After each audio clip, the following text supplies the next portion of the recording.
prior to being a CEO and founder, right? I mean, you've been in this insights and branding space for a long time. I mean, you started at Coke, you've been at about.com, you did consulting for, everything from Shy at Day, the big guys to big brands like MTV. Talk to me, how did you even get into this insights work? How did you get into sort of this brand marketing space that eventually led you to being a founder and CEO? Yeah. So I got my MBA at Emory University, and which is in Atlanta, which is where the Coca-Cola company is. And I really wanted to work for the Coca-Cola company. So Coke is known for really just hiring Ivy League grads. And but they had an evening at one of our MBA events where the CMO, whose name was Peter Seeley, spoke, and I went up to him afterward, I'll talk to anyone, and I was like, give me some advice. I would really like to get an internship at Coke. And he's like, wow. Politely, he was like, honestly, we really only hire graduates from Ivy League schools. And I was like, okay, fair enough. And my heart kind of sank, and I, went and broadened my search to a broader array of companies. A year later, he was fired and I was hired. So never be discouraged. Never be discouraged. And don't ever take no for an answer. Welcome to Lead with Your Brand, the podcast that explores exceptional career success stories, inspiring and insightful personal brand journeys that answer the question, are you coffee or are you Starbucks? Fascinating conversations with leaders about their career breakthroughs from tech, media, and more. You'll learn how they've turned up the volume on their brand to unlock success. Firsthand, uncensored, and real, as told by people who've been there. And plenty of inspiration and practical tools to help you lead with your brand every day as you drive towards your next career breakthrough. And now, here's your host, personal branding expert, inclusion advocate, keynote speaker, and author of the book, Lead with Your Brand. Build your super premium personal brand to achieve your next career breakthrough. Jayzen Patria. Learn more at leadwithyourbrand.com. Well, hey everybody, Jayzen Patria here, and you are listening to and watching the Lead with Your Brand podcast, which is the show for folks just like you who are looking to turn up the volume, show your value, and lead with your brand to your next career breakthrough. Well, happy spring, everyone. We've got a brand new show for you, and I've got an exciting guest. It is Malinda Sanna, the CEO and founder of LookLook, which is a 7-figure proprietary consumer insights platform that she's built over the past 15 years.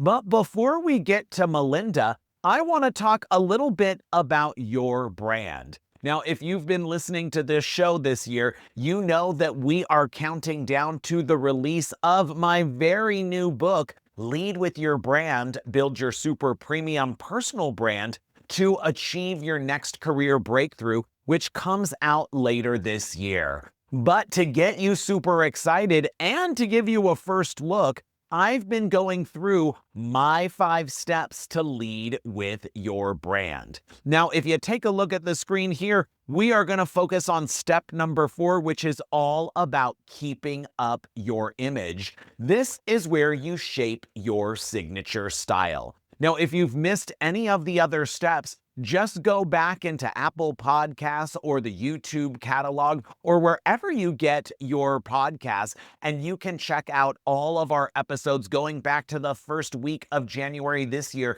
because we are breaking down all of those steps, which brings you right here.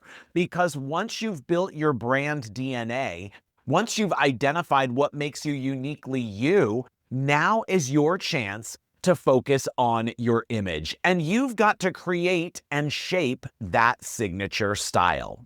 So my question for you is, what is your formula? What is your recipe card, and what is your secret sauce? Now, I love Steven Spielberg. In fact, most of you know, I spent 25 years of my career working on the Universal lot, where Steven Spielberg made it his home and filmed iconic elements of so many of his films like Jurassic Park. Now, when I think of a director like Steven Spielberg, I think he's got a formula. Now, what do I mean by that? He's got a signature style where you can tell a Steven Spielberg film or project just by watching it. Because whether or not it is a movie about sharks or dinosaurs or even Nazis, you can always see that through line that makes it a uniquely Steven Spielberg film. He has a little bit of a formula. And if you're a film lover, I know that you have seen those different elements, right? He always is big on having monsters. Now, sometimes those monsters are Jaws. Sometimes those monsters are T-Rexes. Sometimes they're Nazis. Even in an autobiographical film like Meet the Fabelmans, that monster showed up in the character of his very own father. And of course, if you've got monsters, you've got heroes. But Steven Spielberg always has that sense of heroes that are not the likely hero. Sometimes they're the resistant hero. Sometimes they're a hero that's just a child. Like if we look at Elliot in E.T., it's all about those heroes that we don't expect to come forward. You also see those themes like shadows and fog and light and dark. You see it in Jaws and the boathouse. In Jurassic Park, it's that flashlight that they're shining through as they're trying to escape the T-Rex that's escaped the paddock. It is all about how he uses those visuals of light and dark, even in a black and white film like Schindler's List. And of course, he has these themes of families that are torn apart, broken families, but also families that come together. Sometimes those are real families, like the family in E.T., and other times it's families that are put together by circumstance. I always think in Jurassic Park, it is the children running around and being saved and rescued by a new father figure, a scientist who chose never to have kids. So those are all of those unique elements that become the formula of a Steven Spielberg film. So I want you to start thinking about your signature style as your formula. What is that formula that you put into everything? Now, you know I grew up at NBC Universal and I'm a big fan of TV. Now, I'm going to ask you this question here. For over a decade, what was one of the #1 food shows on cable? Now, this was a popular food show. It was #1 for over a decade. It's in over its 20th cycle. Well, if you've been listening to the show, it's probably no surprise because ding, ding, ding, it is Top Chef. Now, I bring this up because Top Chef is on what network? You've got it right. It is on Bravo. Now, what is wrong with Top Chef being on Bravo? Well, I think you got it right. Bravo is not the Food Network. It's not the cooking channel. It's not even a home and garden channel. So it seems really odd that for over 10 years, Bravo, an entertainment pop culture network, actually had the #1 food show. Well, let's kind of take a look at this, because if you look at maybe who their competition is, Bravo was able to say, we are going to do Food by Bravo. Now, if we go back in time, right, 20 plus years, the Food Network, which by the way should have had the #1 food show on cable all of those times, they were doing shows like Paula Deen's Home Cooking, right? Very kind of niche, very instructional, very Southern, right? Maybe not the same universal appeal, but Top Chef felt quintessentially Bravo. If you look out and you look at Fox TV network, right? The renegade fourth network that came out in the late 80s, they had the top food show that was on broadcast television in Hell's Kitchen. And when you look at that picture there of Gordon Ramsay, it feels like it perfectly sits on a network like Fox, the home of Married with Children, Cops, and the original Beverly Hills 90210, where teenagers have sex. In fact, if you look at this, A quintessential part of Fox TV shows is an angry British man yelling at you. Think about Simon Cowell on the original American Idol. Look at Gordon Ramsay staring at you right there. Sometimes it's even those animated characters on Fox's animated family TV shows. I will even tell you, about 10 years ago, Fox had a very queer LGBTQ plus musical comedy on its network. And that doesn't necessarily feel like it's so on brand for Fox. But you know what made it on brand for Fox? This angry British man that yells at you. Except in the TV show Glee, it was repackaged as a Midwestern woman that yelled at you in terms of Sue Sylvester, the coach, that was played by the iconic Jane Lynch. That snarky, evil, rough-edged character made Glee fit perfectly with those other shows on Fox. So my question for you is, if Bravo can do Food by Bravo, you should be able to do anything. You should be able to work at different companies, work on different projects, even move into different functions and expertise, as long as you can do Food by you. Now, how did Bravo do that? They were really big on having a defined brand filter. This was the old Bravo formula. Now, I want to bring out some things. If you look at the very top, it really goes back to your audience. We started out by talking about your career audience and who those personas and avatars are. Remember, at Bravo, they were looking to super serve the affluencer, the affluent influencer, and they broke them into two avatars. Remember, the Wills and Graces of the world and the PTA trendsetters. And their goal was that they wanted to be one of the most upscale 18 to 49 networks on cable television, and they wanted to move up in their channel ranking. Well, they were able to basically say, hey, look, we've got to have relatable characters, dramatic storylines, and attractive 20 to 30-something subjects. That was the table stakes. They were just not going to put a TV show on the air that didn't have those things.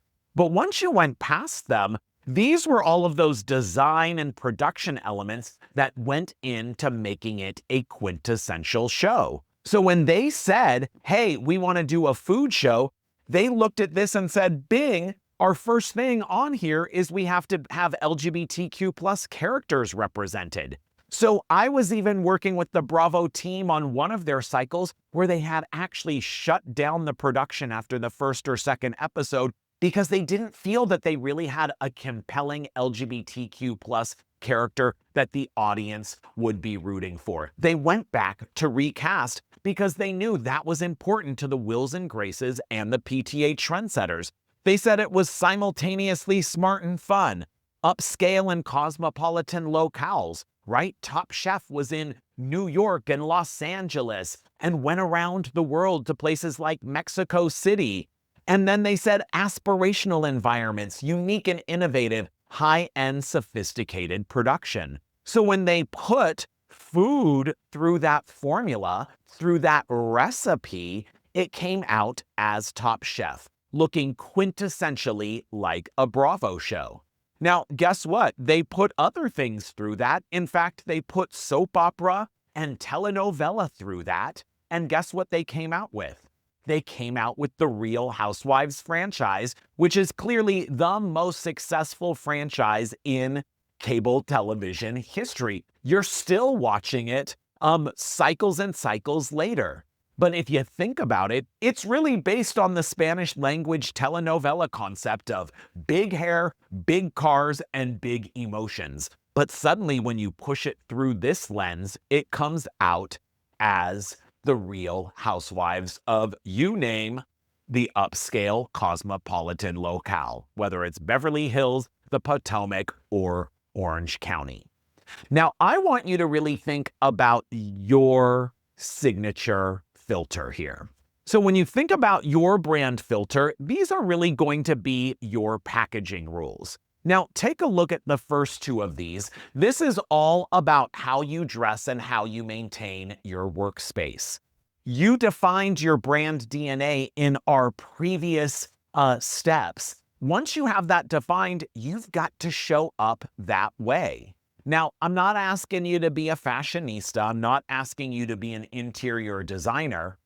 But what I'm going to challenge you to do is think about how what you wear, how you style yourself, and the environment that you put yourself in, whether you go to a cubicle, an office, or you're in a remote world showing up on Zoom or Teams, that look and feel should amplify your supersized words and bring that feeling to life. So let me give you an example. I say that I'm Hollywood and I'm a showman. And I say that I'm a jet setter. So I've got a little bit of spiky hair and a wild part. I wear jet set nerd glasses. Look behind me. I'm sitting in a mid-century modern setting that has kind of iconic pieces from Hollywood and mid-century elements that are all part of my jet set aesthetic. I am bringing you a look and feel that reflects and amplifies what I want to be known for uniquely as a brand.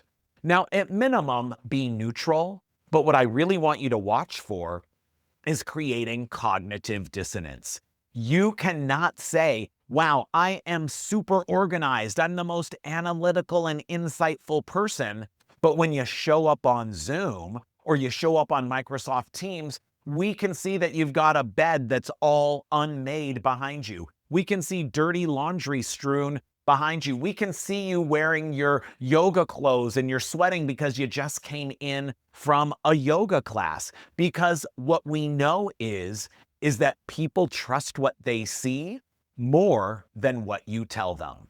So you can keep telling them, I'm super organized. I've got your data taken care of. But if they look at those visuals, they trust their eyes and they trust that you are sloppy and disorganized regardless of what you say. So do a little bit of calibration and check and make sure that the visuals and that packaging is showing up and amplifying your brand DNA. Now, what I think is most important is looking at how you present ideas and how you produce signature projects. So when I was working with the Bravo team, they acquired a network called Oxygen. And Oxygen at the time was all about being rebranded to super serve the Generation O girls. It was all about super serving young urban women who were living life on their own terms, their first time living on their own, first big job, first person to move away from their family, maybe first person to go to school in their family. Those were the Generation O girls that they were going after. Now, I know if you turn Oxygen on now, whether you're streaming it or watching it on cable, it's all crime all the time, but this was a few iterations ago. Now, I want you to think like how Oxygen thought about defining their brand at the time. So Oxygen basically said, hey, we need to find this new audience. We've got to super serve these Generation O women. How are we going to do that? So you know what they said? They said, what are the most successful shows on our network right now? And how do we figure out what the secret sauce is between them that we can create a brand filter that's going to enable us to create new shows? So if you take a look here at the time, the 3 successful shows on Oxygen were The Bad Girls Club, where a whole bunch of young women battled it out living in a mansion to be the last person standing. Snapped, which is still a staple of Oxygen today, right? Which was about women who snapped and became serial killers or murderers or crime ring folks, something like pretty out of the ordinary. And Tori and Dean, Home Sweet Hollywood, right? My favorite, Tori Spelling, who I grew up with on 90210, really Tori coming into her own as a young mother and a newlywed. They basically said, how do we take what is common amongst these shows and create it into our own brand filter or formula? And on this side here, they were able to do the exact same thing. Now, the interesting thing is that for the most part, the table stakes between Oxygen and Bravo were almost the same. relatable characters, dramatic storylines. Just at Oxygen, it got a little bit younger, but look at how it changed. It was about strong central figures. It was about a mix of fun and spectacle. It was about provocative situations, sexy, stimulating environments, and a shiny or blingy production. That enabled them to take a whole bunch of other genres of shows and make them uniquely Oxygen. So I am asking you to start thinking about your signature projects. I want you to think about what makes you tick and what are the projects you're most proud of. So where Oxygen went back and said, what are our 3 hit shows that are being successful with our audience? I want you to think back and say, well, what are your hit shows? What are those signature projects that over the past couple of years you are most proud of? And how can you find the secret sauce there? Once you think about 2, 3, maybe even 4 projects, I want you to ask yourself these questions. What made these projects uniquely you? If you had not been part of these projects, how would they have been executed differently? Now, let's be clear. In the workplace, if we got hit by a bus, someone else would get assigned that project tomorrow. None of us are that indispensable. But what I want you to think about is if you suddenly left that project, wouldn't happen? Or how would it be executed differently? Or what are the unique things that you add on to the project that are above and beyond just what is expected? Now, take a look at your screen here. I want you to figure out what's that secret sauce that's consistent amongst these projects, and how might you define it in terms of implementable actions and behaviors. What we want to get to are those repeatable actions that you can do on every project moving forward. This is your opportunity to create your own recipe card, your own formula, and your filter for doing things. Now, I look back at all of these different projects that I've done throughout my career, going all the way back to when I worked at Universal Studios Hollywood Theme Park as part of Universal Destinations and Experiences, to working at NBC Universal Corporate, to even going way back to projects that I did as an event planner at the University of Southern California as a student programmer there. And when I think through that, I see different trends and a secret sauce. Now, I want to mash that up and go to my supersized words. I told you I am a storyteller.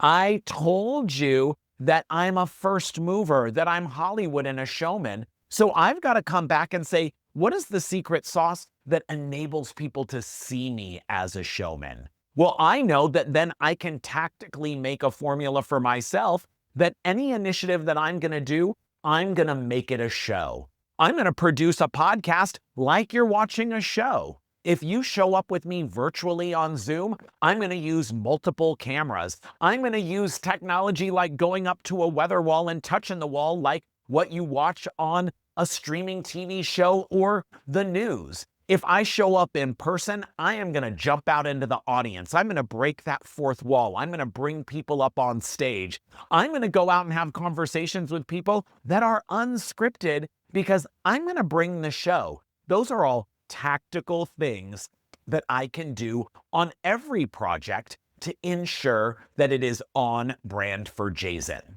So whatever training I'm asked to do, whatever keynote I'm asked to present, even if I'm in a small group, I'm going to bring the show, and I've got a list of tactical things that I can bring and implement on any project. Let's maybe take another one. I like to say that I'm a storyteller. That's my supersized word. Well, if I want to be known for that, on my brand filter, I have to go back and say, well, how have I brought story to life in the past on other projects? Well, you know what? I'm going to create a narrative arc so that everything I'm doing from a design standpoint has a story to it. I know that I need to tell stories, right? And I know that I need to tell 3 different types of stories to make them uniquely on brand for Jayzen. I am going to share stories from the business world and from big brands and help extrapolate how you can use that corporate storytelling to build your own career and personal brand. I am going to share stories of great business leaders that I have worked with, folks that I have known, observed, and learned from, and help you learn from them. And then I'm going to tell stories of my own experiences, things I've observed and things I've gone through in my own career journey that I can help and provide some advice on. Those become tactical things to do. Now, yours may be very different. I want to share with you, this is someone that worked with me in my career breakthrough program. Her name was Olivia, but she looked at these as some of her brand filters. She said, hey, one brand filter is building expertise, but then if you look below that, she put very tactical things below it. She's going to set the big picture with team members so they have context. She's going to assess team members' knowledge and ability at executing tasks before she assigns things. She is going to provide training to upskill and build expertise. Now, guess what? Whether she is working on a gigantic new project or she's running an ongoing team, she's going to make sure that she implements those things every single time because it makes it uniquely on brand for her. Now, let's take a look at another one here, like look at filter 4, feedback. She's saying, I'm going to proactively give clear language feedback to team members and help them find learning or a solution. And I'm always going to do a post-mortem feedback where I'm going to open up the conversation of what worked and what needed to change. Now, here's my challenge to you. I want you to come up with 4 to 8 different elements of your formula, of your filter that creates your signature style. Now, you want to make these broad enough that they can appeal and be applied to any project or assignment or job that you work on. This is going to be that recipe card that helps you show up on brand. Now, there you go. That is step 4 of the Lead with Your Brand system, how to keep up on your image and shape your signature style. Now, if you need a little bit more assistance here, make sure you go to leadwithyourbrand.com where you can download our 5 steps to lead with your brand workbook that can help you with some activities to help you focus on building your own brand filter. Well, I am super excited about today's show because I have an amazing guest. It is Malinda Sanna, the CEO and founder of LookLook. Now, LookLook is a 7-figure proprietary consumer insights platform that Malinda built over 15 years with a team of 16. Now, they are specializing in luxury market research through what Malinda calls cultivated communities, where she has recruited participants with a one-on-one relationship where they rely on, instead of relying on third-party panels. Now, she created what she calls the Beautyverse and the Luxuryverse, which I'm going to explore with her. And she leads a global team of executives in New York, Paris, Dubai, Sao Paulo, Beijing, and Shanghai.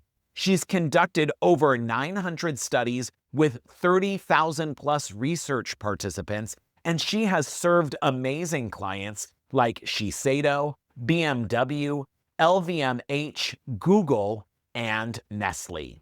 We'll be back in just a few moments with Malinda Sanna, the CEO and founder of LookLook. Is your workforce ready to take ownership of their career, amplify their impact, and show up as standout talent every day? Lead with Your Brand is the essential suite of programs for companies serious about retaining top talent and building a culture of performance-driven growth.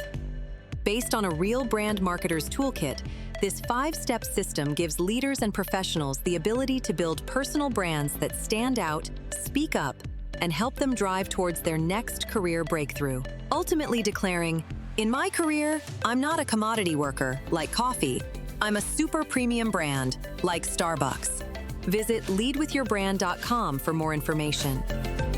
And we are back. I have a fabulous guest with us here today. It is Malinda Sanna, who is the CEO and the founder of LookLook. Malinda, what is going on? Oh, just loving the arrival of spring here in New York. We've been through a brutal winter. And yeah, so just excited. We've got a lot of good projects happening, and it's an interesting time to be alive. You can say that again. Now, Malinda, I have to ask you, we always talk about in terms of people's personal and professional brand, like what's your elevator pitch? So give us the elevator pitch. Who are you? And tell us a little bit about LookLook. Yeah, so we're a market research company or an insights company. We are small by design. We work with mostly luxury companies that enjoy a very selective approach to recruiting people to be in research studies. And what that means is we don't even use the word research when we're talking to people, mostly women, about being participants in our studies. And we're unusual in the sense that we do our own recruitment because no one else really does a good job. And it's the hardest part of market research. So a lot of that is typically outsourced by research companies, especially when it comes to luxury brands, because it's difficult to find highly qualified people. So that's really our secret sauce. And we cater to a lot of the European luxury houses. And we do non-luxury work as well, but that's kind of our niche is finding very highly qualified purchasers of luxury brands. And as I mentioned, our specialty is women, although we do work with men too, and watches and automotive and that kind of thing, but a lot of fashion and beauty. Yeah, and I know you work with some amazing clients like BMW, LVMH, Google, Nestle, Shiseido, right? Like some really high-end brands that everyone knows about. And then talk to me about this, you go out to folks in what you call those cultivated communities. So talk to me, what the heck is a beauty verse or a luxury verse? So these are we've worked for Chanel, we've worked for various, parts of LVMH and a lot of beauty companies. And so sort of through the course of working with this type of client over, 7 or 8 years now, we've collected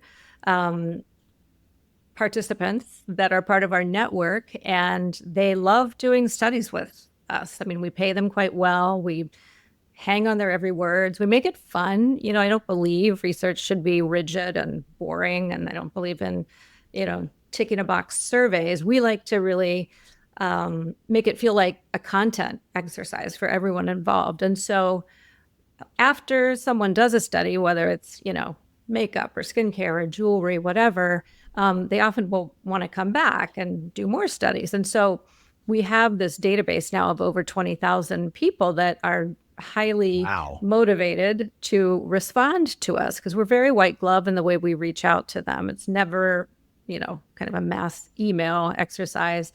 It's very personalized. So a few years ago, we decided to shape and mold some groups of these types of participants. We mark people within our database as luxury qualified. We mark them as superstars. So we took the superstar luxury qualified people and put them into what we call the luxury verse. And so we tap into that now mostly for our own studies that we use to distribute ideas and content and little mini magazines. But it's also available to our clients if they want a quick read on something, because these women know to expect, you may get a link to a survey we need you to answer in the next 24 hours. So we can get a quick read, on whatever the burning questions are that our clients have. So that's our luxury verse. We have that. It's 100 women in America, and then we have 100 women in China, in tier 1 cities like Chengdu and Shanghai and Beijing. And those are sort of cream of the cream women that are spending at least $10,000 a year on luxury ready to wear from very specific houses. And then the Beautyverse is a bigger community. So those are luxury beauty buyers. So they're not necessarily spending at the same level as ready to wear, but they're buying luxury brands of makeup and skincare and fragrance. And so we have 1,000 of those. And Wow. and that includes men. So we have a little subsegment called the Machoverse for the men, because all of our beauty clients are, increasingly very interested in what men have to say and what they're buying. It's a very fast growing segment of the beauty industry. So now we have our Machoverse within our Beautyverse. So I love these names, right? The luxury verse, the beauty verse, the macho verse, right? Because I love that you kind of articulate that there's demographics with that, right? But what it really sounds like is you're using one of those core branding tenets is like, what's the persona? What's the avatar in terms of like, what's my lifestyle? What's my mindset? And you're super serving them to bring back to your clients all of those great insights. Yeah. Exactly. So they're sort of engaged groups of people. It's a little bit of a misnomer to call them communities at this point, because we're having one-on-one conversations with them. But it is our vision to turn them into communities, because now we also have a way of facilitating group chats. So we have done a little bit of that, and that's pretty exciting because they do like interacting with each other directly without even any prompting from us, because it's kind of like they've found their people in an anonymous context, which allows them to, be very, very honest and blunt and objective with each other, and get kind of an honest take from other people that share their tastes and preferences. Well, that is awesome. And it sounds like there's so many exciting things going on, and you're managing a global business with serving global brands, which is amazing. And Malinda, one of the reasons I wanted to have you on the show is prior to being a CEO and founder, right? I mean, you've been in this insights and branding space for a long time. I mean, you started at Coke, you've been at about.com, you did consulting for, everything from Shy at Day, the big guys to big brands like MTV. Talk to me, how did you even get into this insights work? How did you get into sort of this brand marketing space that eventually led you to being a founder and CEO? Yeah. So I got my MBA at Emory University, and which is in Atlanta, which is where the Coca-Cola company is. And I really wanted to work for the Coca-Cola company. So Coke is known for really just hiring Ivy League grads. And but they had an evening at one of our MBA events where the CMO, whose name was Peter Seeley, spoke. And I went up to him afterward, I'll talk to anyone. And I was like, give me some advice. I would really like to get an internship at Coke. And he's like, politely, he was like, honestly, we really only hire graduates from Ivy League schools. And I was like, okay, fair enough. And my heart kind of sank, and I, went and broadened my search to a broader array of companies. A year later, he was fired and I was hired. So never be discouraged. Never be discouraged. And don't ever take no for an answer, especially in the world we're living in now, where things can turn on a dime. And the only reason I kind of slipped in is because I had worked at the Harvard School of Public Health before my MBA program, and I was a grant writer for the International Conference on AIDS. And this was back in the 90s. This was the Bush administration, and I won't go into all the details, but the conference had to move to Amsterdam because there were groups like ACT UP that were very, very effective in instituting change around the disease at that time. And so the US wouldn't take AIDS off their list of dangerous and contagious diseases. So Harvard, God bless them, they said, okay, then we're not going to have the conference at Harvard. We're going to have it in Amsterdam because we align with their values. And so I was a grant writer, but I had the chance to work for this conference, travel back and forth to Amsterdam, took on a larger role. Like, that really it sort of lit my fire for international travel, international business. And it was that event management experience that got me the job at Coca-Cola because they were sponsoring the Olympics. Wow.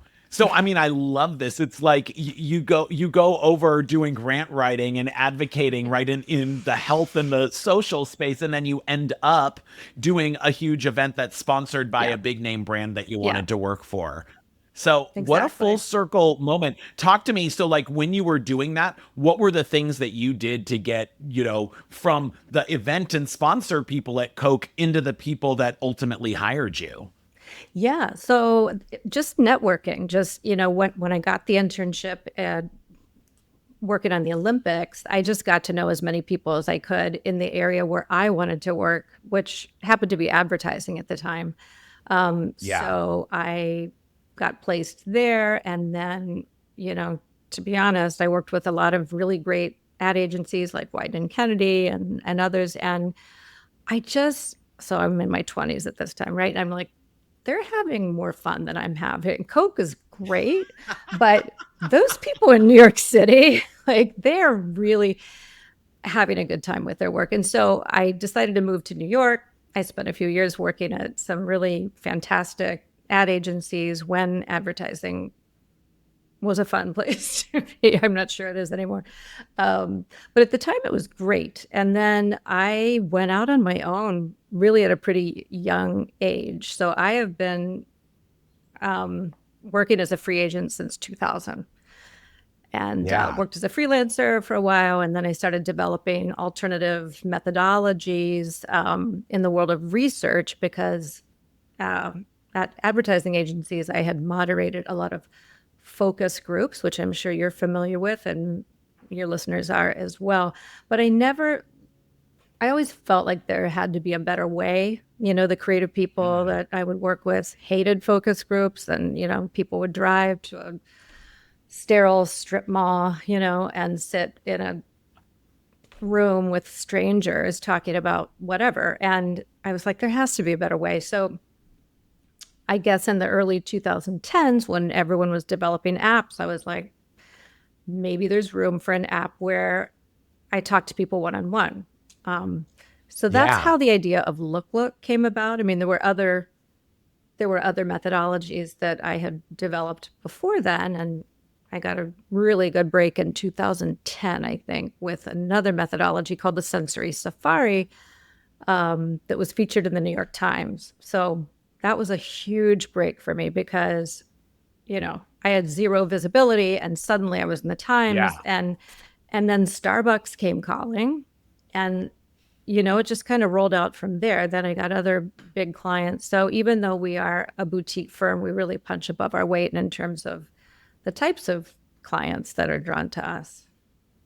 Yeah. And it sounds like for you, it was all about like solving that problem that people hate going to focus groups, right? Right. And being able to turn the insights into, translating them into something usable. Because I'd been on the client side. And I think, when you work on the client side and you feel the pain of a P&L and you know that at the end of the deal, it's about, at the end of the day, it's about selling product and having operational constraints. A lot of people that have only worked on the service side don't necessarily have empathy for those realities. So I think, it's not enough to deliver a beautiful PowerPoint or keynote presentation. You have to be able to also say, and this is what you can do with these findings that'll make a difference in your business. Absolutely. And I'm so interested in sort of these like career pivots, right? It's like you were working on the brand side, you moved to the agency side, you went out to the freelance side, you became an entrepreneur. Right. And how has that journey, I mean, you really talked about like you've sat on the brand side and been like, okay, we spent a fortune on this and now what? We just have a pretty deck. Right. How did those experiences like inform the organization that you have now as LookLook? That's one question. My second question is like, what gave you the confidence to just like flip from one side to the other and then go and launch your own shingle or go out and freelance? Yeah. Well, Let me start with the second part of your question. Yeah. What gave me that confidence was I was being hired by other consulting firms, and they would take my methodologies and pass them off as their own. So I was like, that doesn't work for me. So I'm going to trademark this and start my own company. I think if that hadn't happened, I don't know that I would have incorporated. Yeah. Quite honestly, I But probably it kind would of have. gave you the validation. Obviously, this is good stuff. If like Exactly. one of the big folks are gonna Right. use it as their own, right? Exactly. Exactly. And Um, then so talk to me about like the confidence at a pretty young age to even just go out on mhm. the freelance, Yeah. market when you're kind of walking away from, kind of the safety and security of Right. a big firm kind of in the heyday of the big Yeah. firms. Yeah. Consulting is a great way to start a business because there's very little overhead. I mean, later we developed software, and we are bootstrapped, so that that was a lot more challenging. But consulting is a really good way to start a business if you are hesitant because you don't need to have any staff to begin with if you're willing to do a lot of your own support work and research. And now with the AI tools that are available, you really don't need that many staff as a consultant. So that gave me a lot of confidence. And then also Yeah. just, I had, by that point I was in my 30s. I had built up my own personal network to be able to say, hey, Mr. FAO Schwartz, or, um, Nabisco, or whoever, I'm out on my own now, and available for freelance work. And I think it was about at that time that people looking for more creative alternatives to the same old, they were kind of getting wise to the concept that individuals are often able to pull that off better than big Mm. agencies. So I was able to kind of ride that wave as well. Yeah. And talk to me, what was the most challenging part about founding LookLook? Or when you look back over the years, what do you wish you did differently or knew back then when you were first Hmm. launching your agency? Yeah, yeah. So the hardest part by far was developing the technology for the app. I mean, that is not for Mm. the faint of heart. I think even now with vibe coding, it's not that easy. Um, so gosh, I mean, we probably churned through 4 different software development agencies before we found the right team. So Mm. that was very challenging. I think there probably could have been better due diligence on my part in terms of finding, because the sort of switching costs and transition from one piece of software or app, development to the next is really time consuming. Um, but once we found our partner, we're very, very loyal to them now. And uh, during COVID, we went from being a mobile app and having to sort of apply to Google, iTunes and Google Play Store for approvals. Now a piece of, we're a website optimized for mobile. So most people or Yeah. research participants use their phone to talk to us, but now they can also use an iPad or a tablet or a laptop or a desktop. So it gives them much more flexibility. And that's what it's all about, because people are busy. You know that, it's like, especially these hard to find participants that we're charged with. I mean, they are beyond busy. So we give them time. Everything that we do is asynchronous so that they have the flexibility to answer a little bit here, answer a little bit there. And then, we tell them on a certain day we might come back with follow-up questions so they know what to expect. And we treat their time, uh, with respect. And I think that's how we've been able to keep people loyal to us and coming back to do more studies with us. Absolutely. So, speaking of people coming back, right? Mhm. I want to talk a little bit about your brand and the brand of LookLook, right? Because it sounds Mm. like that's a big why people in your cultivated communities choose to be there. And it's also why these luxury brands, trust that you're going to connect them with these insights. So, Malinda, give me 3 words that describe brand Malinda Sanna. And then I want 3 words that describe brand LookLook. Ooh, okay. In the case that they're different or the same. Yeah, great question. So on the first one, I went to my team actually because I'm a researcher. I'm like, guys, how would you describe my leadership style? And first I got like deafening silence. And then I was like, whoa, okay. Like, I really need your help here. And then it started spilling out. And the first word they used to describe my leadership style is curious and human, which I thought was really interesting. And I think that's kind of testament to the AI obsessed world that we're living in.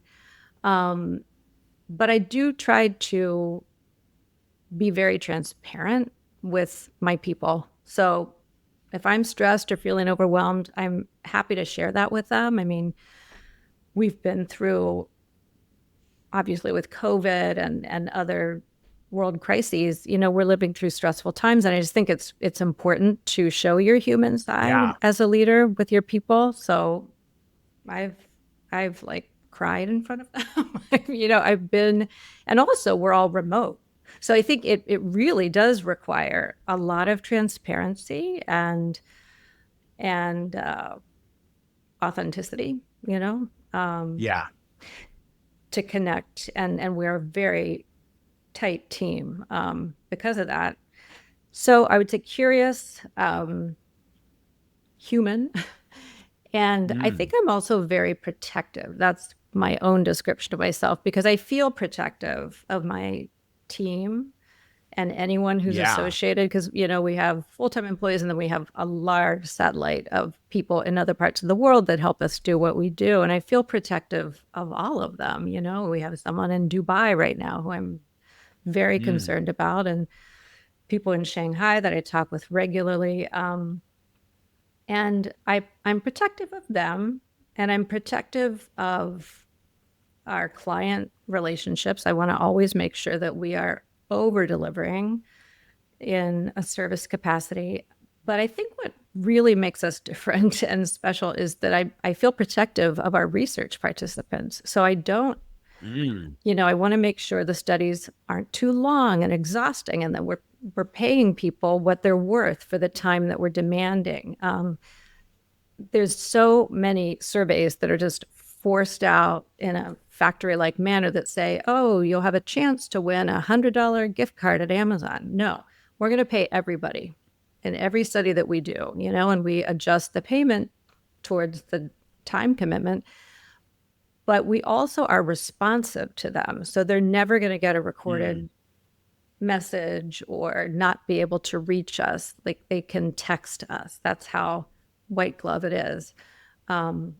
So I feel protective. I guess I am a mother, so there's a little bit of that lioness in me that feels protective of my team, of my participants, of the kind of sphere that we've created. Yeah, I love that. So curious, human, protective. Now, Malinda, tell me, has that sort of been always the hallmarks of your brand, or has it evolved over time? I think it's always been there. I mean, I was solo and then just had one assistant for many years before I built out the team. But I did always want to be a good boss. It's important to me to feel like I'm a good force in the world. I think the things that we tend to chase sometimes in America are money and big houses and career success.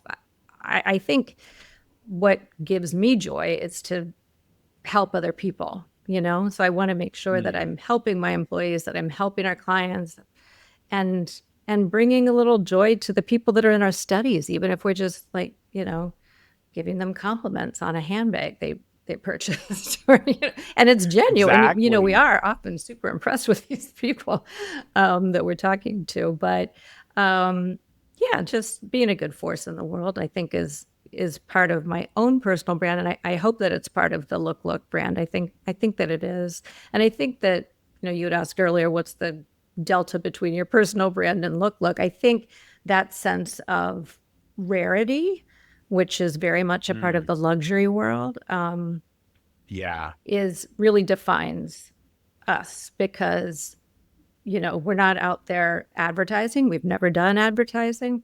All of our business is inbound and word of mouth. And I think, the level of recruitment quality or finding of luxury participants is very unique. I don't know that anyone else has it.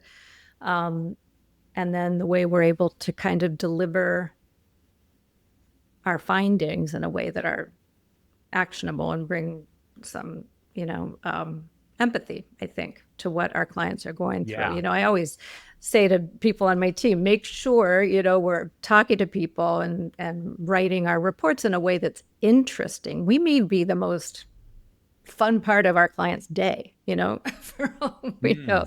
And the last thing we want to hear is, oh, this confirms what we already knew. That's death to me. Like, that's failure to me. I want to make sure that we're sharing something that makes them think, that challenges conventional wisdom.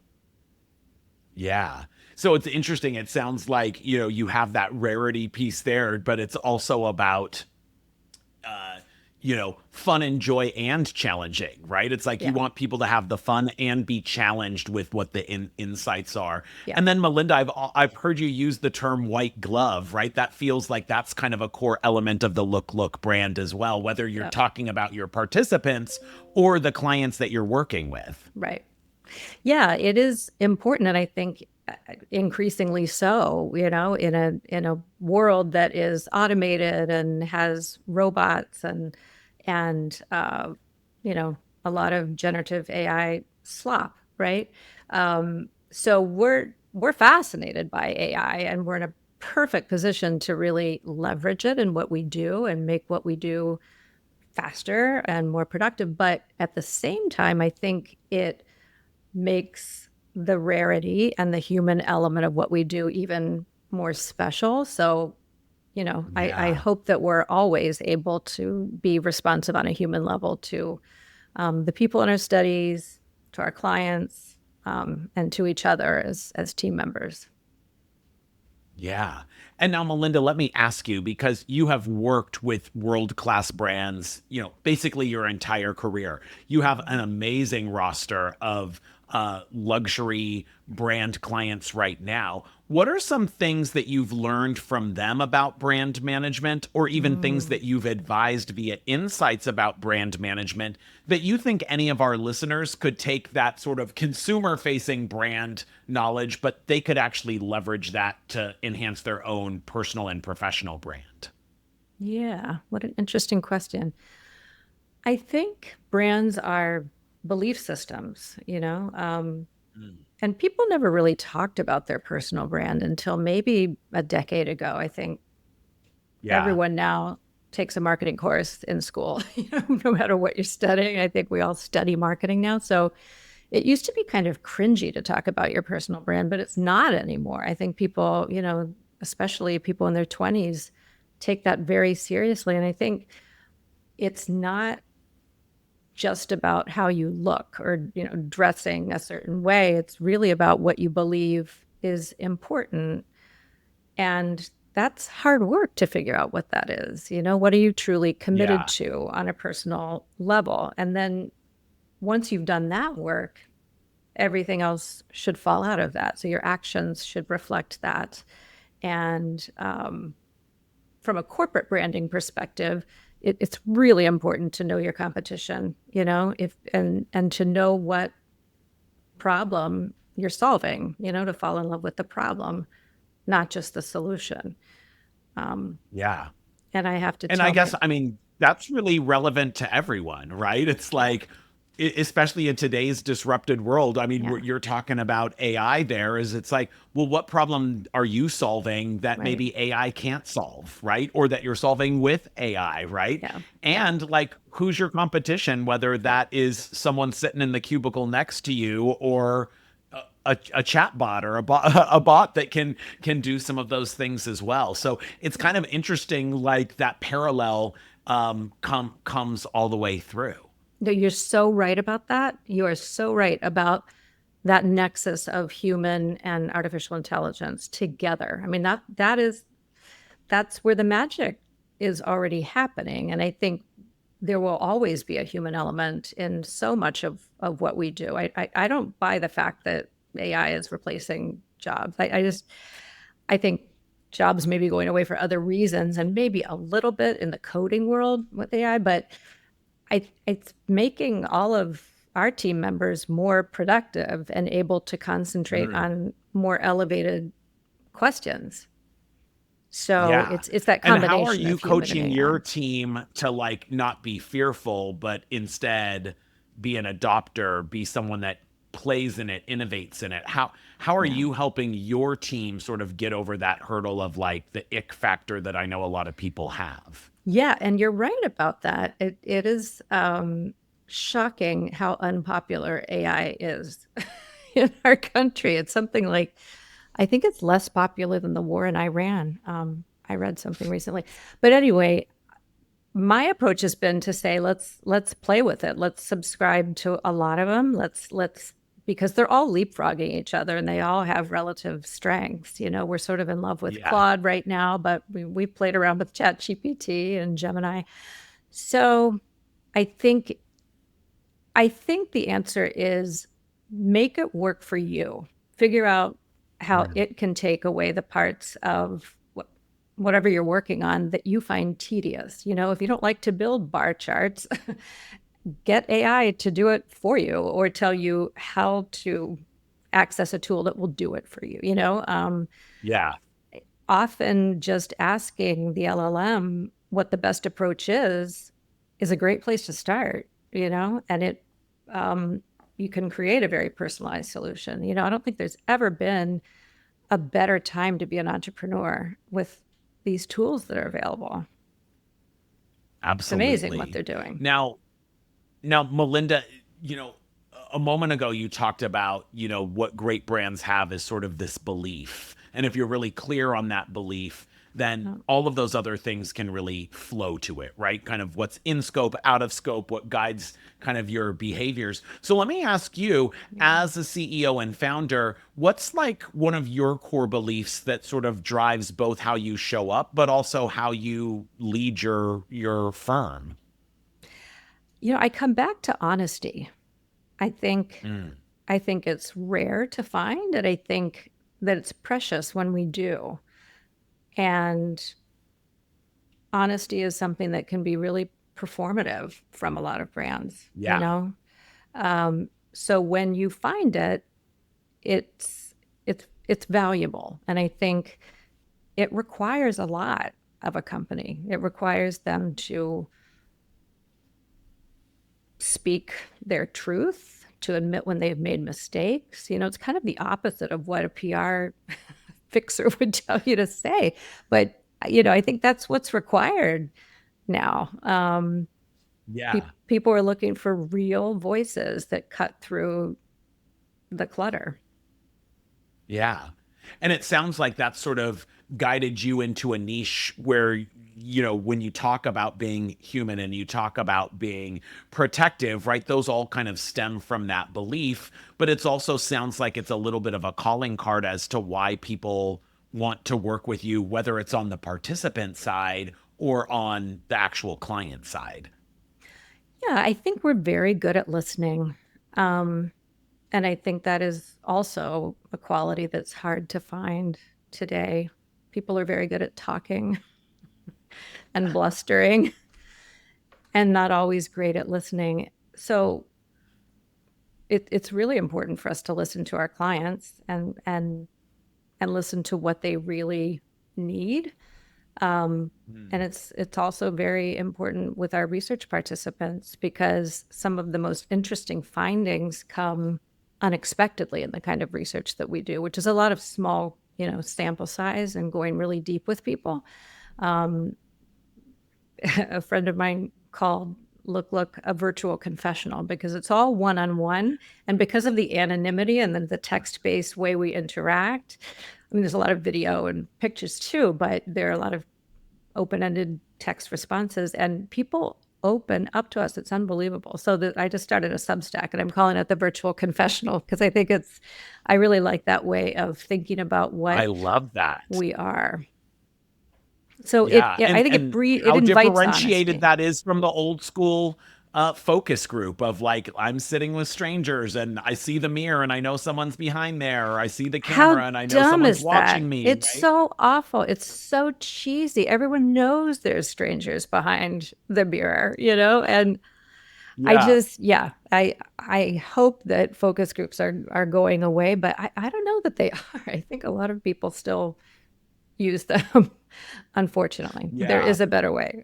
Well, well, Malinda, I know we could talk all day long. I've got a couple of quick fire Yeah. questions for you to close us out. We've been talking all about the brands you serve and the Yeah. brand of LookLook and your brand.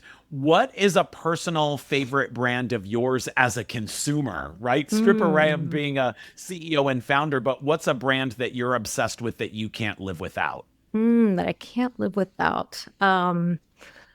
Okay, I would say there's a my husband would laugh at me. There's a pajama company. I love everything associated with my bed. I love really high quality sheets. I like them ironed. I like high quality pajamas and pillows. There's a pajama company called Petite Plume that's not terribly well known, but it was founded by a woman. I think she used to be a CIA agent. And Ooh. their products are inspired. I mean, the quality is amazing. I will never buy another brand. They're playful, they're whimsical. I think we all need a lot more whimsy in our lives. And they have super cute parent and child matching design, actually whole family Ah. matching designs. So I think it's a great gift. To me, it's a gift to myself, but I can't think of the founder's name off the top of my head, but Petite Plume is the name of the company. Ooh. And that's a Well, I'll brand have to look them up. I can't live without them. And now, Melinda, if you were a type of car, what type of car would you be? Ooh. I would be I would be an AMG. I think I would be an Ooh. AMG because And every why? engine is independently signed off by the person Mm, who created that engine, which I think is cool. Um, yeah. yeah. And then finally, Melinda, what's the best career advice you'd like to pass on to our listeners? Mm. Figure out the lifestyle you want to have and build your work around it. Ooh. I mean, And that's say more what I've about always that. done. Well, it's what I've always done. I Yeah. mean, not everybody is meant to be a corporate soldier. Some of us have to start our own companies, I think, because we're not good at working in corporations. Um, that was me in my 20s. And then when I started having children, I didn't want to travel as much. And so that's why Mm. I was like, that's really what fed my idea of developing a mobile app, because I was traveling globally and it was really hard to do that as a mother of young boys. And so I think at every step of my career, I've sort of thought about what adjustments I need to make at different parts of my life stage. And I've kind of rearranged, things around those desires. That is awesome. I love think about the lifestyle you want and then build a career and life around that. Malinda Sanna, CEO and founder of LookLook, thank you so much for being on the show. I enjoyed it. Your questions were so fun to answer. Really a pleasure. My pleasure too. And we'll be back in just a few moments with my final thoughts. For over 25 years, Jayzen has coached, trained, and developed thousands of leaders and executives, helping them achieve their next career breakthrough. He's a featured speaker at global conferences and companies to help everyone bring their best, authentic self to work, show their value, and lead with their brand every day. Wow, what an amazing conversation with Malinda Sanna, the CEO and founder of LookLook. Malinda had so many great insights here, but what really stood out to me was this whole notion that she was inspired to found her successful business by solving problems that she felt no one else was solving for. Now, you know, my best career advice is you've got to find a hole and fill it. And that's exactly what Malinda did. In fact, she looked out throughout her career, whether she was working within a brand or she was working on the agency side or even freelancing and helping, that people just didn't like going to focus groups. And so many times the focus groups just came out with a report that wasn't actionable. Malinda saw that there was a hole that could be filled. What was that white glove experience that not only super served the needs of participants, but brought back amazing insights and actions that could super serve her luxury clients? So I want you to think about, in your world right now, what hole needs to be filled? What problem is it that you can solve? And how can you go ahead and fix it? Well, that's our show for you today. If you loved what you heard, make sure that you are following us on Apple Podcasts or subscribing to us right here on YouTube or wherever you get your podcasts, and we'll bring you brand new shows every couple of weeks. Now, of course, I'd love for you to follow me on social media. I am at Jayzen Patria on all platforms. And check me out on LinkedIn because I share tons of tips and tricks on how you can lead with your brand to your next career breakthrough. Most of all, and most importantly of all, in your career, promise me you will not be a boring old commodity like coffee. Make sure you are a super premium brand like Starbucks. You've been listening to Lead with Your Brand, the podcast that explores and uncovers exceptional career success stories and inspiring personal brand journeys. With your host, personal branding expert, inclusion advocate, keynote speaker, and author, Jayzen Patria. Thanks for listening, and we invite you to subscribe, follow, and share the podcast with your colleagues and employees. Learn more about Jayzen's book, Lead with Your Brand, Build Your Super Premium Personal Brand to Achieve Your Next Career Breakthrough, at leadwithyourbrand.com.